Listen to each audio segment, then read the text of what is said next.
all of these identity attachments come from incredibly valid places. And at times they can be deeply, deeply empowering, which is why it can feel so addictive and why it can feel so liberating to hold on and identify with these labels and these attachments. Thing is that they become dangerous when we... Welcome to the Lyssn podcast, your space to tune out the noise and tune in to the wisdom that already lives inside you. I'm Alyssa, and through soulful conversations and grounded reflections, we explore what it means to live your bliss, to walk through life aligned, intuitive, embodied, and lit up from within. Because the answers you're seeking, well, you already hold them. The real question is, do you have the courage to listen? Hello, listeners, and welcome back to the Lyssn podcast. My name is Alyssa, but you can just call me Lyss. Let's dive straight into a deep, real, but raw truth. Your pain is valid, but it is not your identity. That is what I want to talk about today. In today's society, it has become okay, and it has become, dare I say, the norm to identify with your pain. Whether that is a physical pain like illness and disease, or whether it is the pain of a trauma you've experienced, be it capital T trauma or little t trauma. So many of us are walking through life identifying with labels, and we may not have necessarily consciously chosen this, but we have wrapped ourselves in the identity of our pain, of our grief, of our trauma, our disease, our differences, and our struggles. But while those experiences shaped us, they were never meant to become us. We were never meant to embody them beyond the experience itself. I would love for this episode to land as a loving invitation for us to come back to ourselves and to ask, who am I beyond the experience that happened to me? Who am I beyond the story that hurt me? Who am I underneath the label that I've identified with, that I have clung to for safety, for attention, for connection, for survival? Today we are going to get really honest about why we attach ourselves to the things that broke us, why we cling so tightly to the experiences that hurt us, why it's not always something that's conscious, but how we can let go and loosen our grip on that identity that is not serving us. And I say this with love because I've lived with many labels. I've been the girl with Crohn's disease. I've been the spiritual one.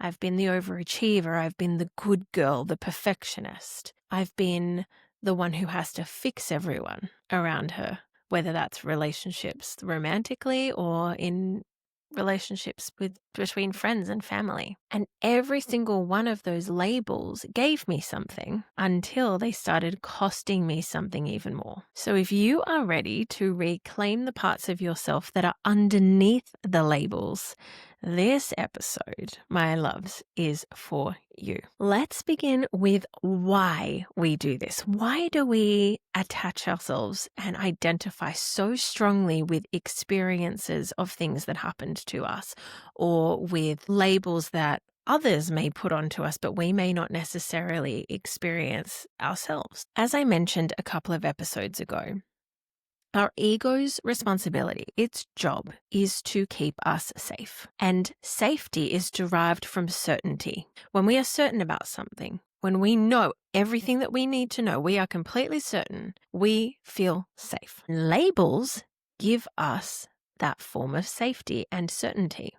When the human brain can make sense of something, it feels like it understands it, and therefore it is no longer a threat. So labels help us to make sense of the pain. They help us to belong. They make sense of the information so that we can rest a bit easier. They offer us a language that makes sense of that which we don't necessarily understand or may feel a bit too big to name. Now, keeping in mind that our brain is wired for survival. It is wired to find problems and fix problems. That is what our brain is designed to do. So in today's day and age, when we don't really have that many problems, not the problems that we used to have when we were attempting to survive in the wild, what happens is it creates problems. And we are finding this through a lot of research where in developed countries where we don't have those basic survival problems, what we then are finding is our brains don't know how to function without problems because they need something to fix all the time. And when you're unaware of that, it can run rampant. When we experience something that is deeply traumatic or overly emotional, even just a little bit emotional, what our brain wants to do is to file it away neatly. So in order to do that, we create a label. We say, I'm the girl who always gets hurt. I have anxiety. That's just who I am. I am a feminist. I've lost my partner, so I'll never be the same. I'm the black sheep of my family. Some labels we can be quite proud of and others not so much. I'm a child of divorce. I'm a survivor. Yeah, I'm the strong one. Even labels like I have ADHD, so I can't finish anything. One of my favorite labels at the moment is I'm neurodivergent. And while some of those things actually may be completely factually true, they may not also be the whole truth. The issue is we often stop there. We hear a label and go, oh, that makes sense. I can now neatly put everything into boxes. And because I now have this label, I don't have to do anything else. What then happens is we let that label become a lens that we then see the rest of the world through. And suddenly, every thought, every decision, every behavior is filtered through that one lens. Why do we do this? Because every label has a purpose. It has an underlying benefit to us. This is something that may be really hard for some people to hear. In majority of cases, you holding on to that label and identifying with it that strongly is giving you some kind of benefit. Labels bring attention, they bring compassion, they bring empathy, they bring connection, and they also bring with them a way for us to explain away the things that we may not necessarily have healed yet. And I say this with love, with no judgment, and helping, ideally, I hope, to shine a light on these subconscious patterns that may not be serving us. Let's get really radically honest. Sometimes being unwell or being broken or being different in some way gets us the love and attention that we really crave and we really desire deep down. It gets us those things that we didn't receive in other ways. And when we start to receive those things that feel really good, we start to then go, oh, this is how I receive it. And this starts really early on when we are little babies, little kids. We start to see, when I act this way, I'm seeing this with my 10-month-old at the moment. He knows when he pulls certain faces, he gets a reaction out of my parents. He doesn't get the same reaction, though, out of our next-door neighbors. So with my parents, he'll pull certain faces that he won't pull with our next-door neighbors because he understands when I do this behavior, I get this outcome. And he likes that outcome. He likes seeing my parents laugh. He likes seeing my parents go, yay, Leo! And so he gets this dopamine hit of, oh, that feels good. I like that reaction. I want more of that. And there's no shame in this. It's just bringing the awareness to the fact that this is often, or these can be, there's a myriad of different things, but these are the most likely reasons why we hold on to these labels and identify with them to the point of making them our entire personality in a lot of cases. Instead of taking that label and doing with it something constructive and going, great, I now have a label that I can use to understand it better and to then move forward with that knowledge in a way where I can live in a more aligned way, still reaching my fullest potential, not allowing it to become a barrier or to use it as an excuse to stop me from growing in life. Because once you understand and you can see the pattern, you can choose differently. So let's talk about the payoffs that we receive from remaining in the identity of our pain and trauma. These aren't bad. They're just real. And most of the time, they are unconscious benefits that we are receiving from identifying with these labels. One of the main ones is connection. We get love, we get validation. People check in on us more. And that can then lead to a sense of feeling worthy and important when you may not be feeling that in your life. And that can become very addictive. Significance is another one. With significance, we begin to feel seen and we start to feel important because our story is so big and intense and inspiring, right? A really common one is permission. When we identify with a label, we get permission to not grow or to not do the scary thing that we don't necessarily want to do. So it keeps us stuck and we start to say, well, I can't do that because I'm the girl who has anxiety, or I'm neurodivergent, or I'm traumatized, or I'm exhausted. And that certainty piece is so huge because what it does is those labels give us a sense of security in knowing who we are because of that label, who we are. We are not that label, let me be very clear, but this is the psychology behind it. It gives us an identity, and that who that we start identifying with becomes more important, and that identity keeps us small, which to our ego keeps us protected. And again, I want to be very clear here. I am not saying that you do not have trauma.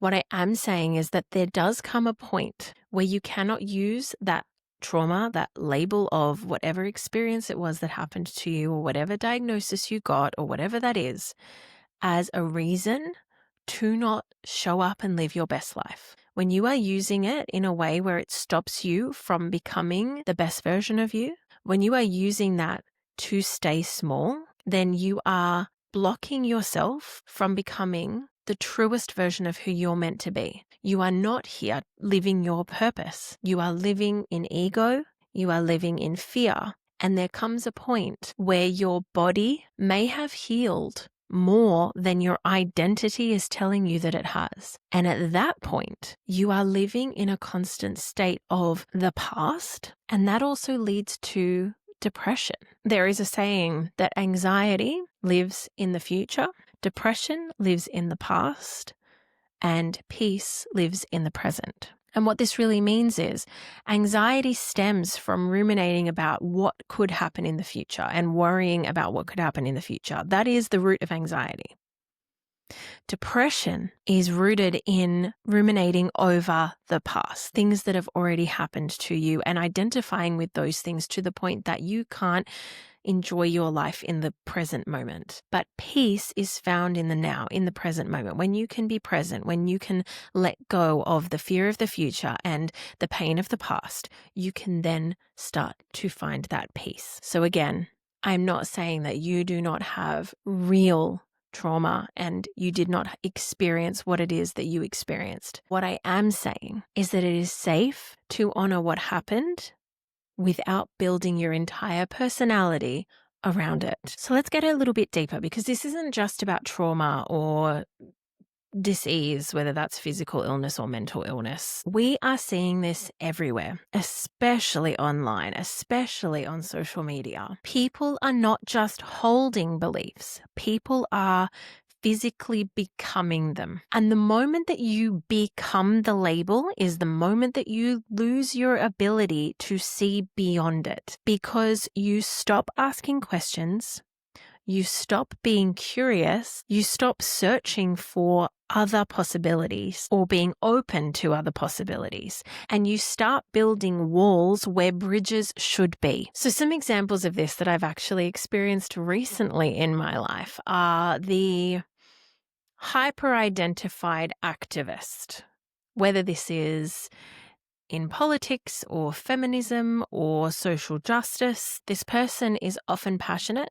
They are deeply caring, and they are often very values driven. But when your identity is so fused to a cause that you see any differing opinion as attack on your own self-worth, what you'll find is that person starts lashing out at other people who don't get it. People cancelling instead of conversing, equating disagreement with violence, which we've all seen all too well lately on social media, and leaving no room for nuance or cultural context or lived experience. So this person may believe that they are fighting for good, but the truth is that they are unknowingly replicating the exact system of dominance that they are attempting to dismantle. They're just doing it from a different soapbox, a different podium. So yes, this is activism, but it is activism without empathy, and that disconnects you from the very humanity that you are attempting to defend. Another is the intellectual over-identifier. This is I'm going to stereotype here, often male, not always. I definitely have met women who fit this label as well, but in my experience, it's more so males. It's that very logical, rational, politics, conspiracy style of thinking, the logic over emotion. And this is the person whose sense of self is wrapped up in being very rational and very well informed, sometimes to the point that they identify with it that much that they can't then acknowledge when somebody knows more than them on a particular topic, because they're so used to feeling a sense of superiority over others that when somebody has something else to say that contradicts them, they will double down even if they have no idea what they're talking about, because they are addicted to that feeling, and that feeling allows them to remain in control. So this person often will mock someone with a more emotional perspective, or someone who has a spiritual perspective. Perhaps if they're more rational thinking and logical thinking, they'll question a lot of those types of trains of thought when the science isn't able to currently back up what the spiritual community may know to be true. There are plenty of things that science now understands is 100% true. But if you had have gone back perhaps even just 100 years and said that that was factual, you would have been laughed at and told that you were ludicrous. And how could you possibly believe that? These are also the people that identify so heavily with their belief systems, especially their political belief systems and logic, that they will alienate other people because of it. Even if, I think we're seeing a lot of this at the moment, even if that's somebody that you have been friends with for an entire lifetime, over one small political disagreement, a lot of people are no longer remaining in their friends' lives, which is really sad. People who don't agree with you, when you dehumanize people that have a differing opinion simply because they're on another side or they have another rationale for what it is that they believe to be true, we are able to make them the enemy and say things like, I believe that you're brainwashed, when really they have the same set of circumstances, the same set of information, and if they don't, get to a point where you can have a conversation around that, make sure you both have the same set of information. And then from there, if someone still has a differing opinion, that just means that they don't think the same way that you do. Surprise. This is the type of person who has a very me versus them mentality. And they use that paradigm, me versus you, all the time. And as we've mentioned in my relationship podcasts before, that is one of the key things that will kill all of your relationships, whether it's romantic or whether it is a friendship or a family relationship. Me versus you never ever works, because nobody wins. Nobody wins. Because if I win, you've lost. And that means that I've hurt you in the process of me winning. And vice versa. If I lose, you've won, and I no longer value you as a friend, no longer look up to you. I no longer respect what it is that you say or the things that you do because you have put me down and diminished me in order for you to feel better about yourself or to feel like you're right. So the difference here is me versus you mentality really should be us versus the problem. And that is something that I think the world really needs right now, because the world feels, whether this is the truth, I'm not sure, but what we're seeing on social media, which is what we're fed, is definitely a you versus me mentality. And what we really need to get back to is us versus the problem. Because this type of personality label is truth without compassion, and it leaves no room for heart and for individual perspective. It's just who can be right more than the other person. And again, nobody wins in that experience. You have the trauma-bound empath. And I've definitely identified with this one over the years. This is the survivor identity, the chronic illness identity, and mental health comes under this one as well, for sure. Not always, but this is one that you may find more so in women because it is more of that empath, it is more of that sensitivity, where trauma becomes used as a justification for either lashing out or for withdrawing, where you build an identity around not being well or not being able to do things or feeling misunderstood or feeling unsupported to the point that you only feel worthy when you are telling your story to other people and receiving that dopamine hit of empathy and validation and connection and love in return. And as a result, what often happens in this dynamic is that that person then begins to only surround themselves with people who will validate their pain and not challenge it. And this is where a lot of people will say like, oh, but that person's my friend. And I always challenge that and say, are they really your friend if they're allowing you to stay stuck and all they're doing is just agreeing with what it is that you're saying and not actually wanting what's truly best for you, which is not staying stuck identified in this experience of this pain. So perhaps if you feel like this may be something that you could be identifying with, have a little think about who is it that you've surrounded yourself with, who is in especially the 5 people that you spend the most time with, because that is your environment, and that those 5 people will determine your reality. And I'll do an episode on this another time, but the 5 people you spend the most time with determine your reality. So you need to surround yourself with those 5 people that truly are presenting you with the world that you want and the world that is best for you. If you can look around at the 5 people around you and they are mollycoddling you and they are enabling you to stay stuck, they are not the right people to have around you if you are attempting to grow and to change your situation and to move through it. Because the person who identifies with this will avoid healing because it means letting go of the thing that hurt them so badly, which also means letting go of the love and belonging that that label brings to them. So this label enables you to have self-protection without expansion, and it keeps you small and it keeps you stuck. And I know this all too well from my Crohn's journey because I luckily had experienced someone in my life who was so over-identified with illness and sickness. And I worked with her at one point, and every time I went into work, she would tell me about how sick she was. And she would keep telling me about all of these things, this new diagnosis. This is how I experienced this yesterday. And every time she talked to somebody on the phone in the office, oh, I'm so sick. This is my experience. I'm unwell.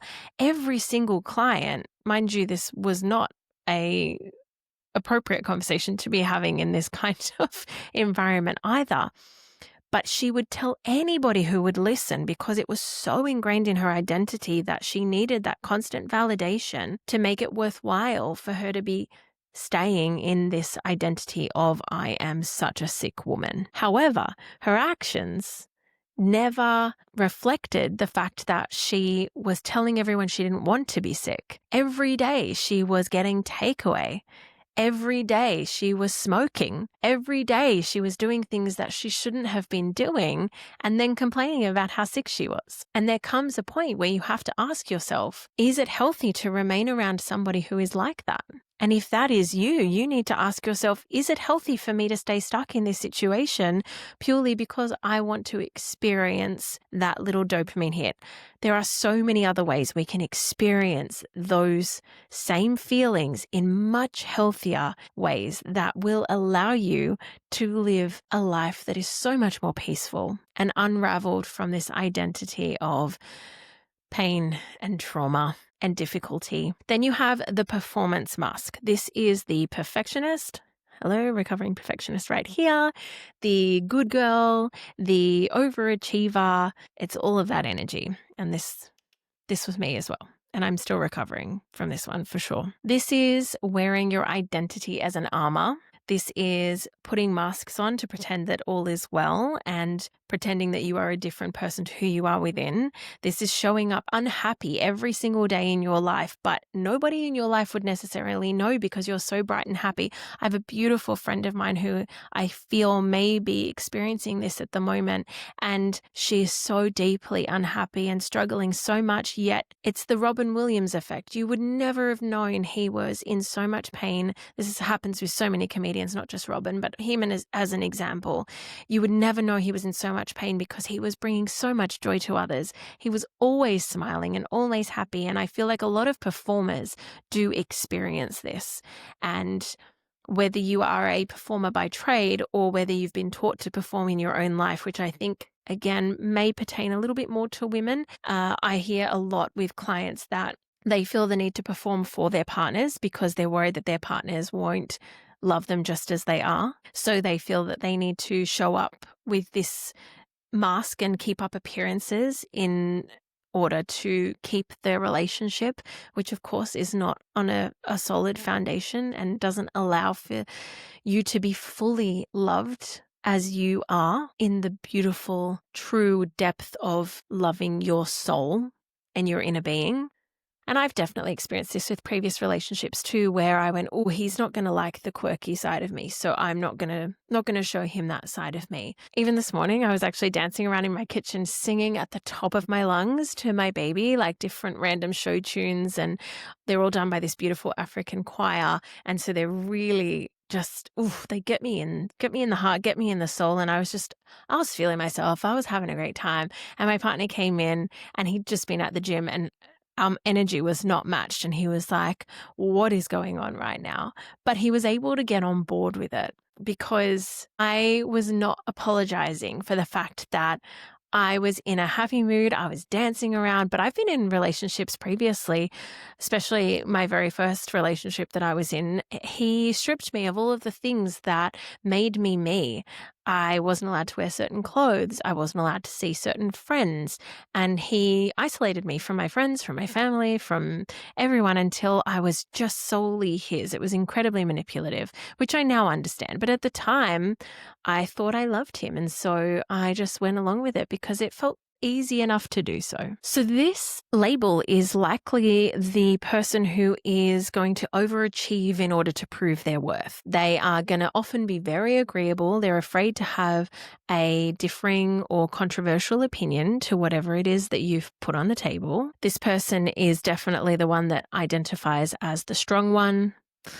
Often healers. This is the high performer, who will go out of their way to make sure that they do everything they can to please you. This person is unconsciously rejecting their shadow in order to maintain the identity that they think that others need them to be. I did this for decades, and you build up this mask, this armor, and it keeps you disconnected from your truth, and it keeps you absolutely exhausted. The last one I want to talk about, this one is one that I want to tread lightly with, and I want people to hear it with the truth of how I'm speaking it, and I really hope that I'm not going to hurt anyone or offend anyone. This last one requires deep compassion and very careful truth-telling, I guess, is probably the best way to go about it. And I hope that you will, if you identify with this one, that you will receive it with open ears and an open heart and with love, knowing that my intention is not to hurt people.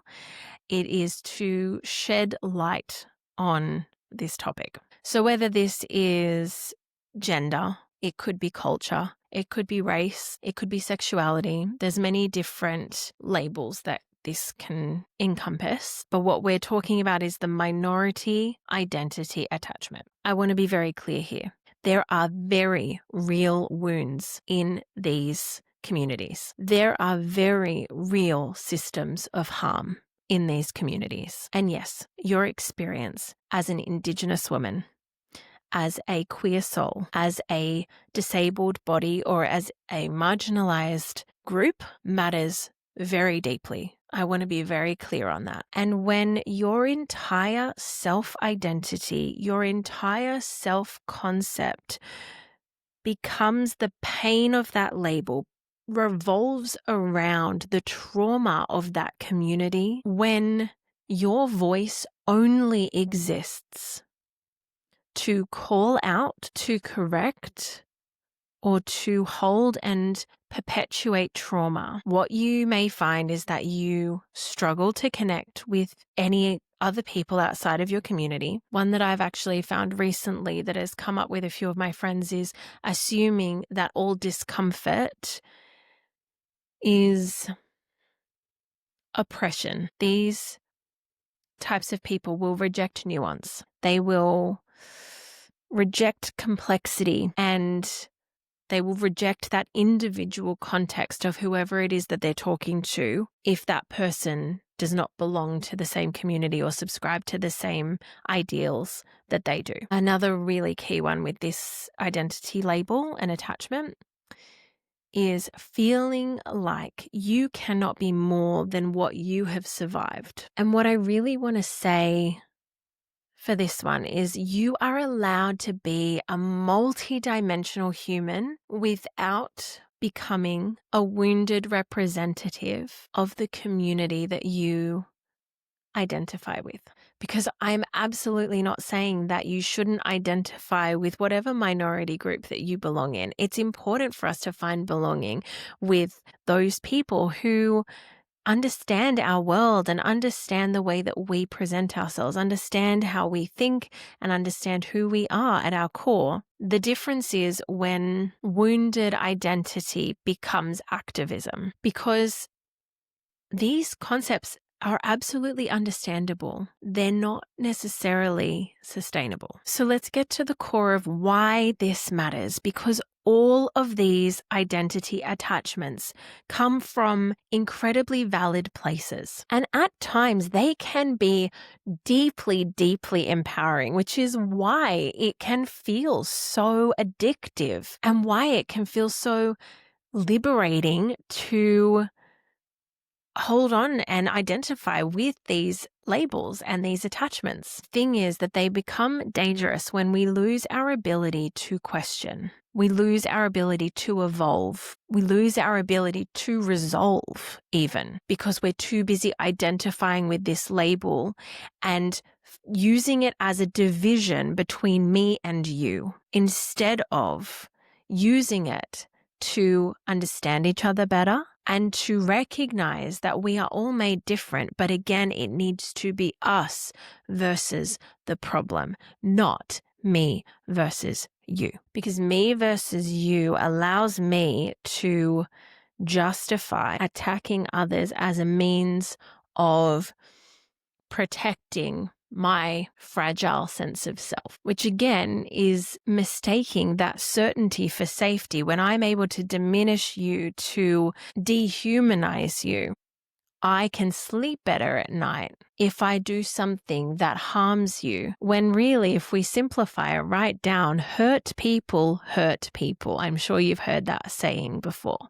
The only way you can feel okay with harming somebody else, intentionally harming somebody else, is when you yourself have felt harmed, and it's the ego's way of attempting to balance out the scales and keep score. I've been wronged, therefore I have the right to wrong you. And what that means is that we then silence others instead of seeking to understand. We stop asking, is this serving me? But the truth is, you are allowed to care deeply without being consumed. You are allowed to heal without being forever broken. You are allowed to stand for something without standing against everybody else. What we need to start reframing is not letting your beliefs trap you, letting them guide you, not letting your labels define you, letting them inform you, and not letting your past own you, but letting your past shape you. Because you are not here living your life to be a walking reaction to what has hurt you. You are here to be a living, breathing reclamation of who you are at your core, and to be celebrated and to celebrate others. That is why we are here. If you're starting to see how your story has defined you and shaped you, potentially in a way that is not serving you, that's okay. Now is the time to reclaim the truth of who you are. And this is the work that I do as a coach. So whether you work with me one-on-one, whether you do my group courses, or perhaps you want to be more mentored online to live a life really aligned with your truth and really dive deep into this inner work so that you can not just change your inner world, but you can change your outer world as well. This is the work that I do online, helping people to live their most aligned, soft, sustainable, and abundant lives. So whether you are navigating trauma, shifting identities, or you are just looking for a way to release the stories that have a hold on you, just know there's a way forward and you do not have to walk it alone.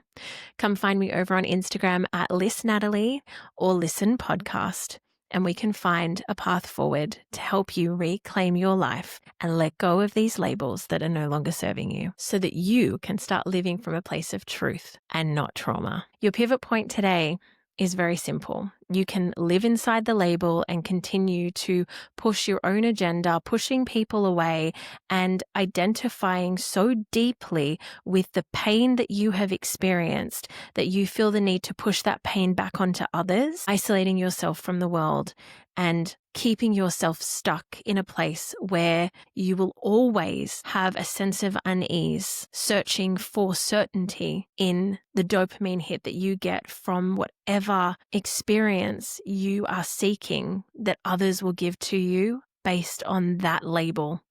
Or you can free yourself. You can step into the truth of healing and growing and moving forward and letting go of those labels. You can start to ask, what else is true about me? And rehumanizing those other people in your life, allowing yourself to be completely free of that narrative so that you can find true peace, true joy, and true bliss. I know which one I choose. And it's definitely not the first. You really have to ask, have you had enough yet? Enough of shrinking yourself to match the story? Enough of repeating patterns that just feel familiar? Enough of choosing attention over authenticity? So here's what I want you to reflect on today. My whisper from within. Close down your eyes with me for this one. Let's really feel it together. Where in your life are you still clinging to a story that no longer feels true? And who would you be if you no longer needed that label in order to feel loved and worthy? You are more than what happened to you. You are more than your pain. You are more than the role that you played in somebody else's story. Open your eyes, my loves.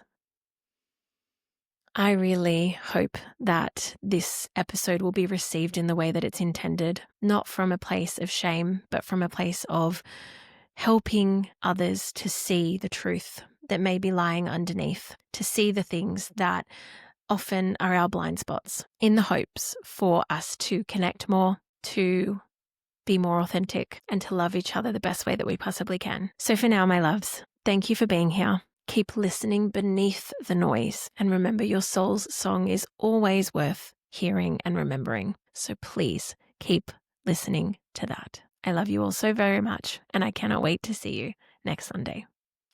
Thank you for listening, beautiful soul. If you felt something shift, please reflect on it, share it, and let it ripple out into the world. If something spoke to your heart space today, I would love if you could share it with someone that you love and leave us a review, which will really help more of our soul fam to find their way here. If you want to connect with me, if you have questions, topics, if you want to know more about my courses, or if you even just want to say hi, please reach out. I would love to hear from you. Come find me over on Instagram at Lyssn Podcast. That's LYSSN Podcast. Or you can message me directly at Lyss Natalie. My DMs are always open. Until next time, stay soft, stay true, keep living your bliss, and remember, your soul's song is always worth remembering. So, keep listening.